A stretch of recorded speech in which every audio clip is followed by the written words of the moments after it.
ఎన్నికలకు ముందు ఈ రాష్ట్రంలో విద్యుత్ ఛార్జీల భారం మోపబోమని చెప్పి టీడీపీ కూటమి ప్రభుత్వం హామీ ఇచ్చింది.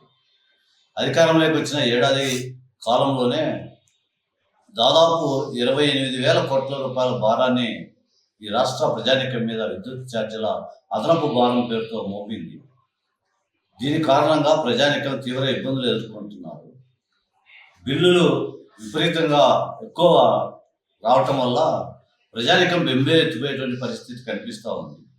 ఈ నేపథ్యంలో రాష్ట్రంలో ఉన్నటువంటి వామపక్ష పార్టీలన్నీ కలిపి ఈ నెల 28వ తేదీన ప్రతిజ్ఞా దినంగా పాటించాలని చెప్పి అన్ని వామపక్ష పార్టీలు పిలుపునిచ్చాయి.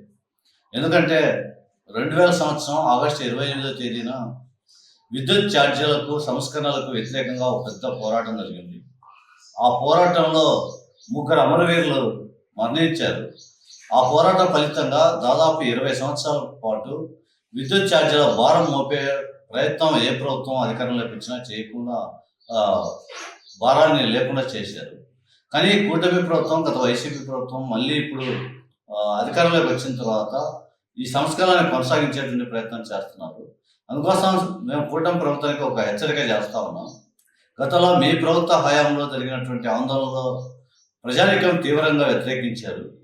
ఆ పద్ధతులను మీరు మర్చిపోయి, ఆ భారాలని వ్యతిరేకంగా జరిగిన పోరాటాన్ని మీరు మర్చిపోయి మళ్ళీ భారం మోపుతా ఉన్నారు.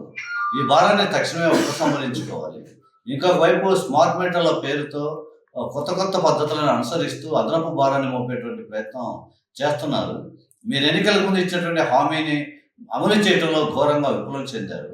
స్మార్ట్ మీటర్లను పగలగొట్టమని మీరే మళ్ళీ స్మార్ట్ మీటర్లు బిగించడానికి అధికారుల మీద ఒత్తిడి తీసుకొస్తున్నారు. కాబట్టి ఈ విధానాలను వ్యతిరేకిస్తూ జరిగేటటువంటి ప్రతిజ్ఞా దినంలో ప్రజానీకం అందరూ పాల్గొని పెద్ద ఎత్తున జయప్రదం చేయాలని చెప్పి మేము విజ్ఞప్తి చేస్తా ఉన్నాం. అదనపు భారాలన్నింటినీ వెంటనే వెనక్కి తీసుకోవాలి. స్మార్ట్ మీటర్ల బిగింపును ఆపాలి. వీటితో పాటు రానున్న కాలంలో భారాలు మోపకుండా మీరు చేస్తామన్న హామీని అమలు చేయాలి. ఇప్పటికే 2 దఫాలుగా ఒకసారి 15,454 కోట్లు మోపారు, రెండోసారి 12,717 కోట్లు మోపారు.